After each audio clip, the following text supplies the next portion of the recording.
Hello guys, welcome back.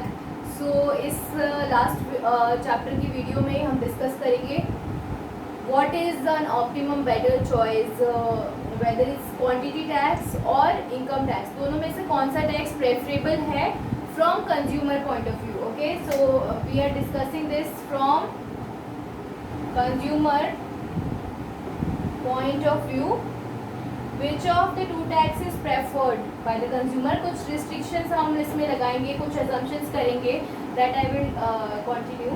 Now suppose the budget line is given to us and there are two goods. Px is the price of good x. Px dot x plus py dot y equals to m.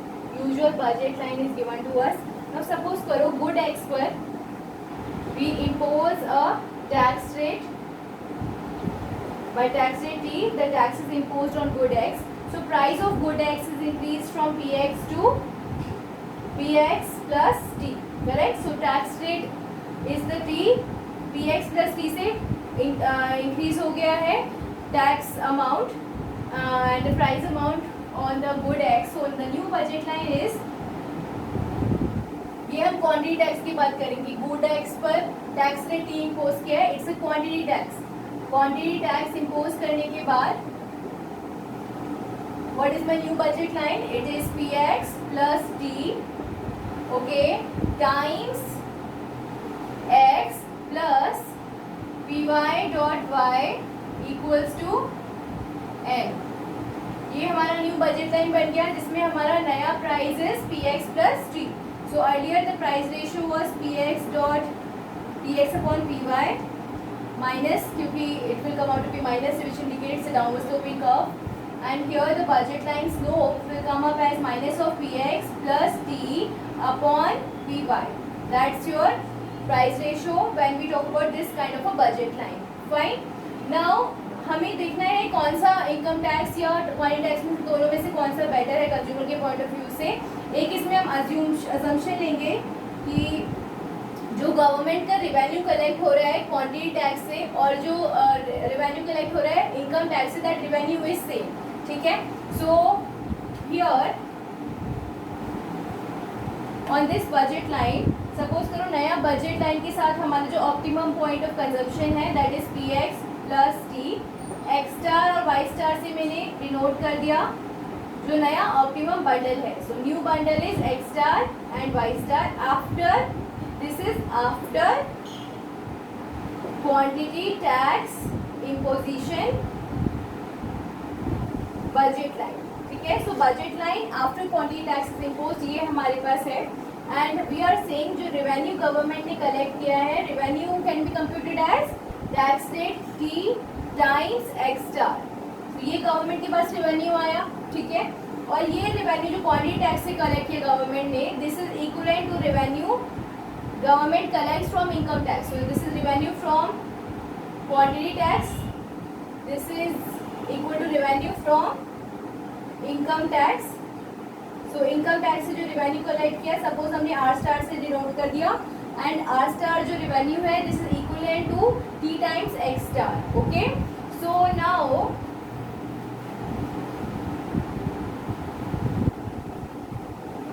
when I impose income tax,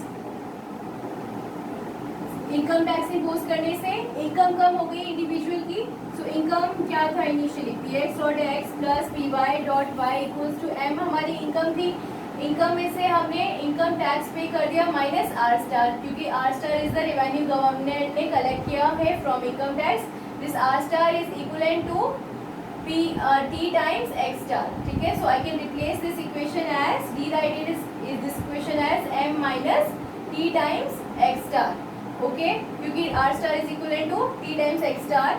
now one thing to note is that हम इसमें अगर assume कर रहे हैं same bundle consumer consume कर रहा है, means income tax को इम्पोज करने के बाद भी जो इंडिविजुअल कंजम्पशन बजट लाइन पर जो consumption x star y star पहले कंज्यूम कर रहा था क्वांटिटी टैक्स इम्पोज करने के बाद, अब हमारा इनकम टैक्स इम्पोज करने के बाद भी ये बंडल अफोर्डेबल है। X star y star suppose करो अफोर्डेबल है, रिमेंबर दिस थिंग। सो ये इक्वेशन भी सेटिस्फाई हो रही है, right? P x dot x star plus p y dot y star equals to m minus t x star, और इसको मैं रीराइट करके ऐसे लिख सकती हूँ p x plus t times x star equals to p y dot y star equals to m. So this is the same. At x star and y star bundle पर, इस पर्टिकुलर बंडल पर ये दोनों equation intersect करेंगी. This equation is budget line after income tax, right. But actual में budget line की equation ये है इनकम टैक्स इम्पोज करने के बाद. तो स्लोप क्या होगा इस इक्वेशन का? इस इक्वेशन का स्लोप ओरिजिनल स्लोप के इक्वल है minus p x upon p y, क्योंकि यहाँ पर प्राइस रेशो चेंज नहीं हुआ है इनकम टैक्स इम्पोजिशन में, सिर्फ income tax is impose and that this is equivalent to the revenue government ने जो कलेक्ट किया क्वांटिटी टैक्स है, वो हमने यहाँ पर इक्वेशन में प्लग किया. So we can say at x star y star this equation is satisfied. There is a relevance why we are doing so. So this is the budget line after income tax. Remember this thing, इसका slope is equivalent to minus px by py. इस equation का slope क्या है? Minus px plus t upon py. That's the slope of this particular equation. Now let's plot these equation और graphically हम understand करते हैं, right? So let's say this is our initial budget line जिसका slope क्या है minus p x upon p y. Initial budget line which is p x dot x plus p y dot y equals to m, correct. So this is B L one. Let me write here B L one. ये है हमारा x one, this is y, x and y we are taking. Alright, now given we have convex shape indifference curve. Assume करें हम इसमें simple convex shape in difference curve है, that means consumer is consuming both the goods together, he will consume. Okay, now when we are saying quantity tax is imposed, this is our budget line, quantity tax impose कर दिया है और slope increase कर गया है. slope initially px by py था, अब slope क्या हो गया है px upon plus t upon py, minus sign, right, to denote it's a downward sloping curve. So here the slope is increasing. Slope increase हो गई, ये पॉइंट सेम रहेगा क्योंकि आपका y का प्राइस चेंज नहीं हुआ है. This bundle remain same but this will shrink, correct. Budget line will move inward. ये हमारा इनिशियल बजट लाइन था, सपोज करो ये BL2 है. I am writing here budget line 2 to denote this is the budget line when quantity tax is imposed. So when this is purchased, this is bundle A, optimum point.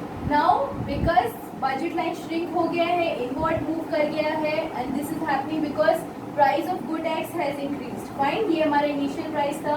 This यहाँ पर वो m upon p x consume कर सकता था, यहाँ पर वो कितना मैक्सिमम कंज्यूम कर सकता है m upon p x plus t, because tax rate से प्राइस इंक्रीज कर गया. So this is the maximum value we can consume.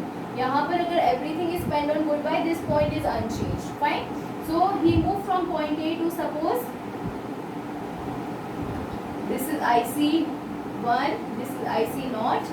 यहाँ हमारी यूटिलिटी कम हो गई है A और B के कंपैरिजन में. He is definitely worse off because of imposition of quantity tax. Utility that he can maximum achieve is at this bundle B, and suppose this is bundle X star and Y star जो हमने assume किया. Bundle X star and Y star corresponding to BL2. BL2 में हम जो bundle optimise करें वो X star Y star है, ठीक है. ये X स्टार है सपोज और ये Y स्टार बंडल है. और हम इसमें थर्ड केस क्या कह रहे हैं, when income tax is imposed, the equation was px dot x plus py dot y equals to m minus r star, correct. So इसका इनकम टैक्स इम्पोज करने के बाद क्या हमारा बजट लाइन रहा, ये बजट लाइन है. BL3 से डिनोट कर देते हैं इसे, ठीक है. बट इसका स्लोप क्या है, same minus p x upon p Y.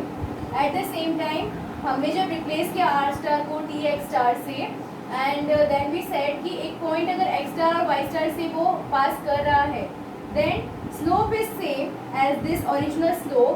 So this new BL3 when I pass through x star y star, correct. So in the just previous to this we said there is a point जहाँ पर ये दोनों equation intersect करेंगी, which is the point of x star y star.